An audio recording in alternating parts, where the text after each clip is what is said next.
नमस्कार दोस्तों। प्रस्तुत है गोविंद उपाध्याय की लिखी कहानी बेटा। जब से फोन आया था उसका मन काफी बेचैन था। हालांकि पत्नी इस समाचार के बाद से ही बेहद उत्साहित थी। पत्नी ने अपनी डोलची तैयार करना शुरू कर दिया था। वह पत्नी की तरफ देखने लगा। उसके सांवरे चेहरे पर इस समय गजब की चमक थी। माथे और गालों पर उग आई झुर्रियाँ उम्र के तीसरे पड़ाव की तरफ इशारा कर रही थी। उसका ध्यान बार बार फोन की तरफ जा रहा था। अभी घंटी बजेगी और वो दोनों चल देंगे। आरुषि रसोई में उसके लिए नाश्ता बनाने में व्यस्त थी। रोज की तरह सुबह उठकर वह अखबार के साथ चाय की चुस्कियाँ ले रहा था कि तभी शांतनु का फोन आया। पापा जी, मानुषी आधी रात के बाद से ही तकलीफ में है। डॉक्टर साहिबा से बात हुई तो उन्होंने कहा कि घबराने की बात नहीं है। आपका केस बिल्कुल नॉर्मल है। सुबह बताती हूँ कि किस नर्सिंग होम में भर्ती कराना है। आप टेंशन न लें। शुरुआत में ऐसा ही होता है।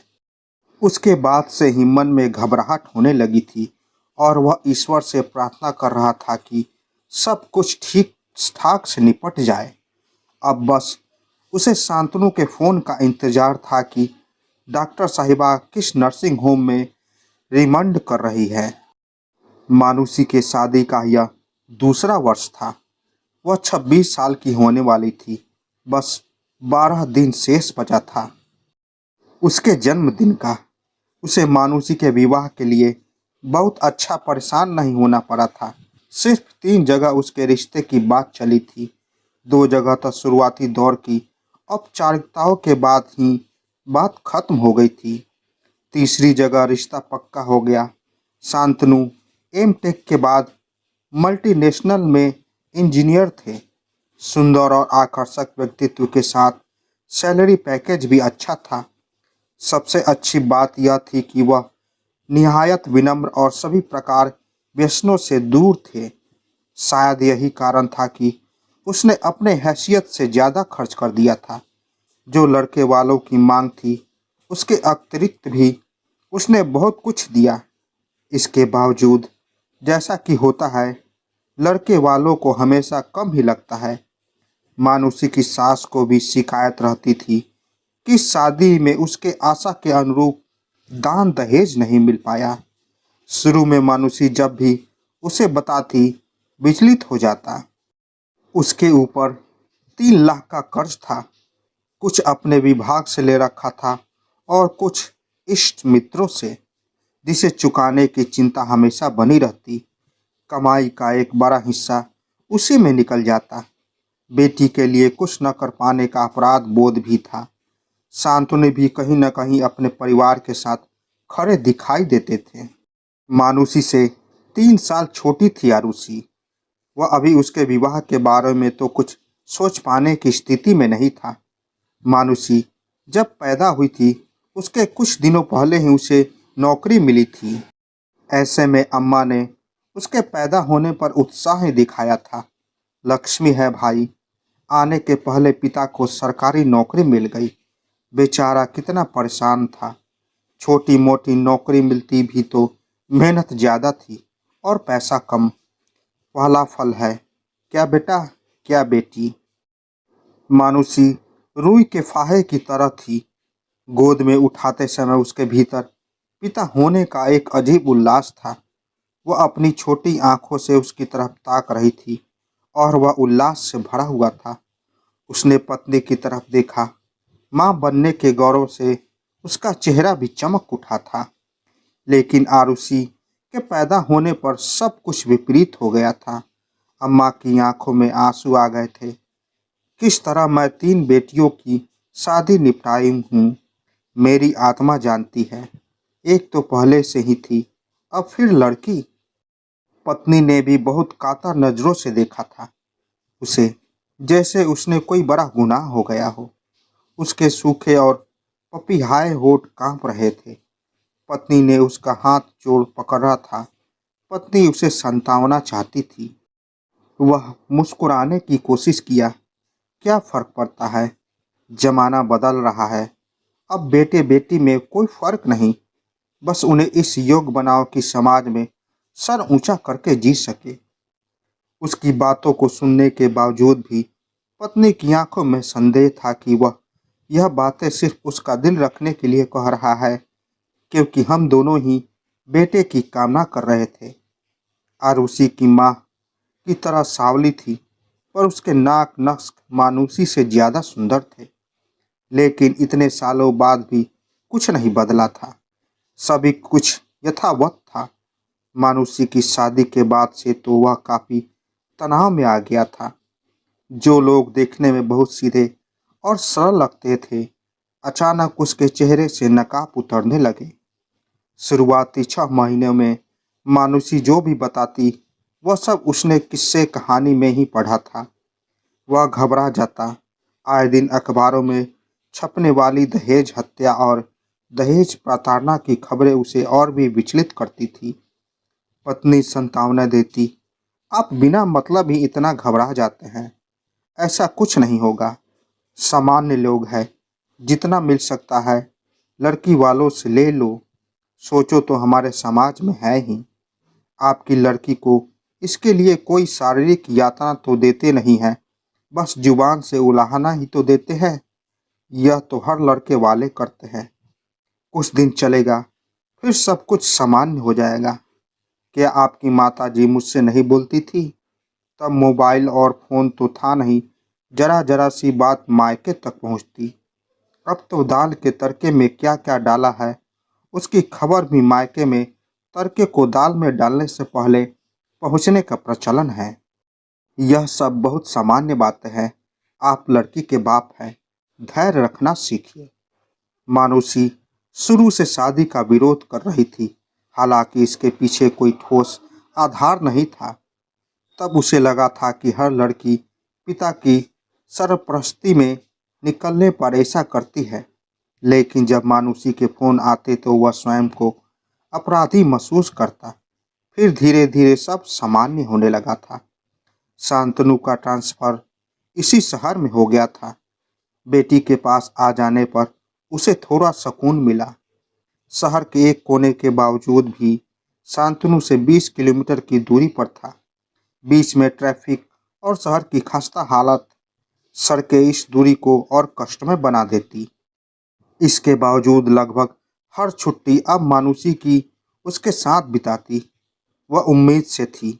शांतनु के लिए यह शहर अपरिचित था, इसके लिए उसका झुकाव भी उसकी तरफ होने लगा था। मानुषी भी अब आज़ाद थी। यहाँ संयुक्त परिवार की पाबंदियाँ नहीं थी। अब वह मानुषी की तरफ से चिंता मुक्त हो गया था। वह स्वस्थ और प्रफुल्लित नजर आती थी। शांतनु उसका पूरा ख्याल रखता। डॉक्टर से समय समय से चेकअप कराना, दवाइयाँ और खाने पीने का ध्यान रखना। परिवार के हर सदस्य को नए मेहमान का बेसब्री से इंतजार था। सभी चाहते थे कि बेटा ही पैदा हो। मानुषी कहती, मम्मी, यदि लड़का हो गया तो मुझे दूसरा इस झंझट में नहीं पड़ना होगा, और यदि लड़की हुई तो पुत्र की लालसा में एक बार फिर मुझे यह बोझ उठाना पड़ेगा। वैसे भी मेरे परिवार में लड़कियां बहुत हैं। शांतनु इस मामले में कोई प्रतिक्रिया नहीं देते। हाँ, उनके परिवार के अन्य लोगों की अपेक्षा जरूर थी कि मानुषी को बेटा हो। शायद उसकी भी यह इच्छा थी। पिछले 2 महीनों में मानुषी से जब मिलता वह दयनीय से दिखती। उसे उठने बैठने में भी दिक्कत होने लगी थी। वह ईश्वर से प्रार्थना करता कि सब कुछ ठीक ठाक से निपट जाए। शायद यही कारण था कि जब से शांतनु ने फोन किया था, उसका दिल अंदर ही अंदर घबरा रहा था। मानुषी की सास भी 2 सप्ताह पहले उसकी देखभाल के लिए आ गई थी। पत्नी पास ही सोफे पर आप बैठी थी। उसे देखकर मुस्कुराई। अब तो आप नाना बनने वाले हैं, फिर कहाँ इतना उदास बैठे हैं। वह कुछ कहने के लिए मुंह खोलता, इसके पहले ही मोबाइल बजने लगा। शांतनु का ही फोन था। पापा जी, अहिल्या नर्सिंग होम में है हम लोग।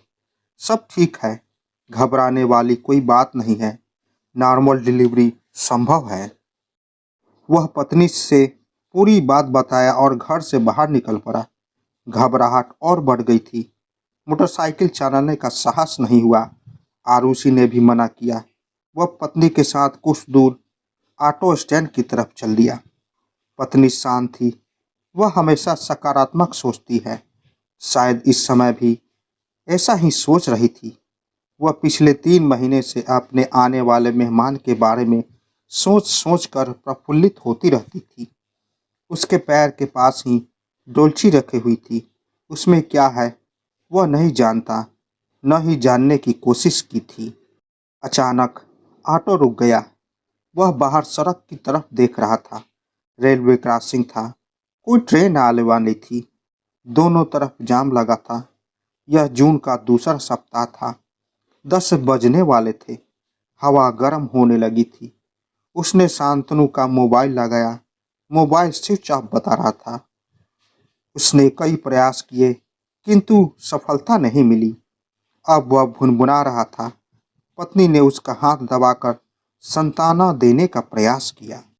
ट्रेन सामने से गुजर गई थी। एक बार फिर ट्रैफिक में जान आ गई और वह धीरे धीरे रेंगने लगी। ऑटो वाला 2-3 जगह पूछने के बाद उसे एक गली के मुहाने पर लाकर खड़ा कर दिया। एक अधबत्ती इमारत थी जिसके ऊपर नीले रंग का नर्सिंग होम का साइन बोर्ड लगा था। एक मुरझाया सा अधेड़ आदमी इमारत के गेट पर तंबाकू रगड़ रहा था। वह ऑटो से उतरने के बाद जैसे ही आगे बढ़ा, अधेड़ आदमी ने अचानक कुर्सी फुर्ती आ गई। वह सामने की केबिन में घुसा और उससे तमाम जानकारी लेने लगा। आदमी ने रजिस्टर में उसका नाम दर्ज किया और हस्ताक्षर के लिए रजिस्टर सामने बढ़ा दिया। नीचे हॉल में शांतनु मिल गए। वह किसी से मोबाइल पर बात करने में व्यस्त थे। उसे देखते ही वह फौरन बात करना बंद करके पास आ गए। आइए पापा जी, बधाई हो, आप नाना बन गए। बस अभी उन्हें रूम में शिफ्ट करवा कर आ रहा हूँ। सब ठीक तो है ना? मानुषी कैसी है? और बच्चा? हाँ हाँ, सब ठीक है, आइए। वह शांतनु के साथ हो लिया। पत्नी उसके पीछे थी। उसकी डोलची अब शांतनु के हाथ में थी। इमारत बाहर से देखने में जितनी अधूरी दिखाई दे रही थी, अंदर से उतनी बुरी नहीं थी। एक प्राइवेट रूम के सामने शांतनु रुक गए। उन्होंने दरवाजे को धक्का दिया और मानुषी मेरे सामने थी। उसके बगल में ही रुई के फाहे जैसी छोटी सी जान इस दुनिया को टुकुर टुकुर देख रहा था। मैं उसे छूना चाहता था। अचानक याद आया, क्या है, बेटा या बेटी? शांतनु धीरे से बोली, बेटी। कमरे में कुछ देर के लिए खामोशी छा गई। उन्होंने मेरे कंधे पर हाथ रखा। अरे पापा जी, समय बदल रहा है। अब बेटे बेटी में कोई फर्क नहीं है। बस उन्हें इस योग्य बनाओ कि समाज में सर ऊंचा करके जी सके। मुझे यह शब्द बेहद जाने पहचाने से लग रहे थे। तो दोस्तों, आशा करता हूँ ये कहानी आपको पसंद आई होगी। अगर पसंद आई तो मेरे चैनल को लाइक और सब्सक्राइब जरूर कीजिएगा। मिलते हैं एक और नए कहानी के साथ। तब तक के लिए नमस्कार।